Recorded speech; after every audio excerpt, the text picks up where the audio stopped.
when we get injured, especially people who are chronic overthinkers like me, or we intellectualize everything or whatever. We try to find the causation, like every minute detail of it, so we don't replicate it. I think there is some value to that to an extent, but especially for me, I've noticed that my journey with injury and trying to find those habits sometimes can get in my own way. I can get my own way by doing that, because if I become too hyper analytical of what caused it, what didn't cause it, then, I mean, what kind of lifestyle is that? But on the same token, I think an injury does force you to kind of reevaluate certain things. And I think that is healthy. I think that is, can be a very good benefit to going through something like that. Would you agree? I do. And I would say that I'm also this same kind of personality. And this is, I've had a lot of conversations, maybe 100 conversations with people now that are going through this or something similar to this. And very often it's this, to use a sort of slang, A-type or analytical leader type people that fall into these problems. I think because we're constantly holding our own self up all the time. And I'll tell you that more and more, and I'm really refining this thinking these days, that we need to use our strengths for good and not for evil. And so, if I were to dole out advice that I know is not harmful, I would say that when we're practicing, any sort of analytical work is a means to an end, and that end is music making.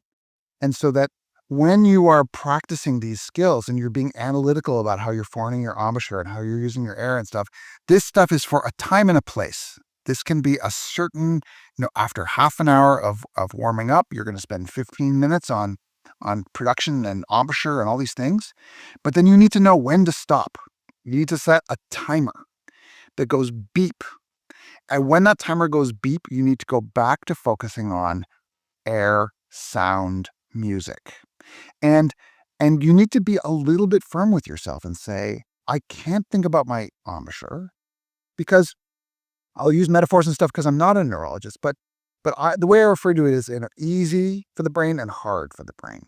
And for me, thinking about song, there's no such thing as a human society in the history of humans that has not included song, right? Every society. And that's important to ruminate on. So we are hardwired in our brain for language and song.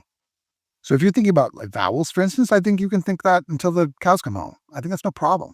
If you're thinking about song, air, breathing, these are natural, these are hardwired in our brain. Again, metaphor, but true. Like this is important for us. But embouchure, I mean, a vital muscle for the embouchure is the buccal muscle.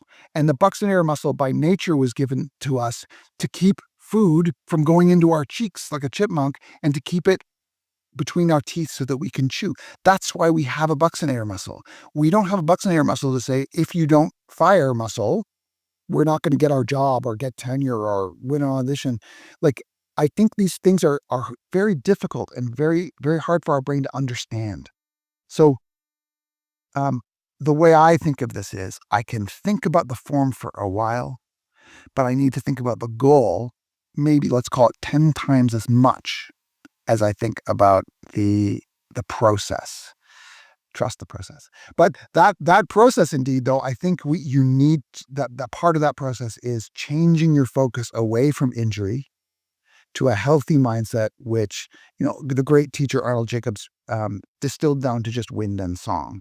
And I think that's really vital, that when we are playing every day, for the majority of the practice, we're thinking about playing beautifully.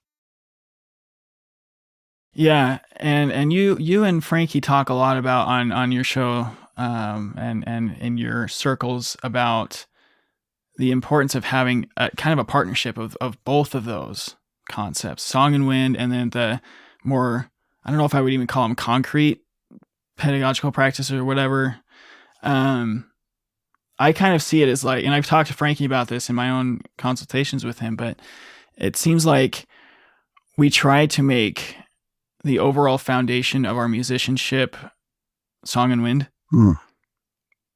But I don't know, I feel like I can say, at least post-injury for me, I see the pedagogy as the foundation, like the concrete foundation that the Song and Wind can then have a foundation to be on, right? Absolutely. Song and Wind is the luxury of the healthy player. Yeah, there you go. It's yeah. And so, yeah, I completely agree with you. And some of what we now teach as people that try to help people that are in trouble is to set your embouchure before you play. And this is heresy for a lot of people, that the wind should create the embouchure, said the person that has been doing the same way since they were 10 years old. And it feels like the wind is creating the embouchure.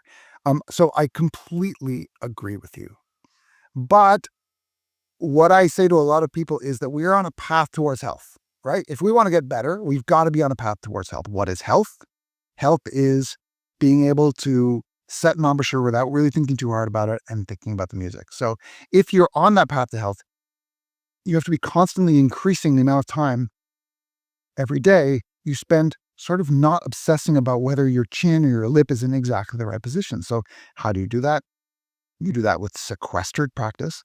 We know this from the study of neurology. We know that small doses many times a day, if you want to change something quickly, you do 10-minute practices 6, 7, 8 times a day. How much time you have, use it.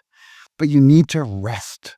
If you do 10 minutes of super focused practice, you need to do 20 minutes of checking your email, like looking at social media, or doing some completely other kind of practice. And so this focused practice will get you better for sure.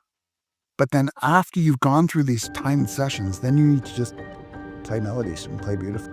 Hey, thanks for tuning into this episode of Trust the Process, the official podcast of Musician Unchained, the newest coaching program dedicated to helping musicians navigate and overcome injury. But before you go, I have a few quick ways you can stay connected and support our growing community.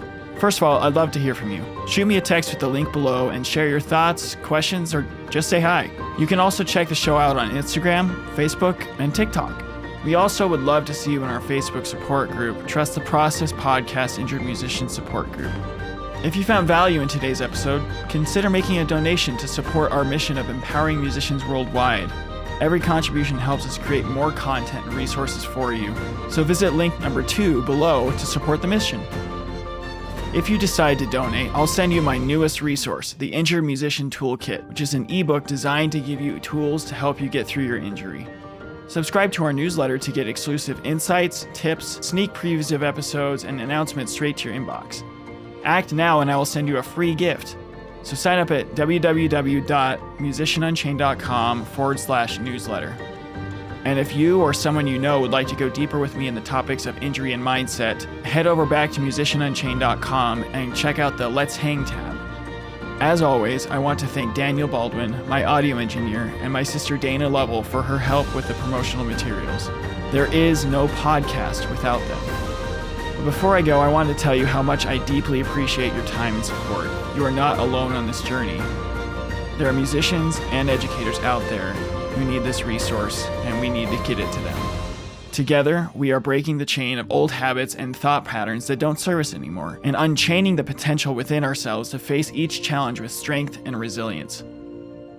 So, as I always say, keep on keeping on and keep trusting the process. Until next time.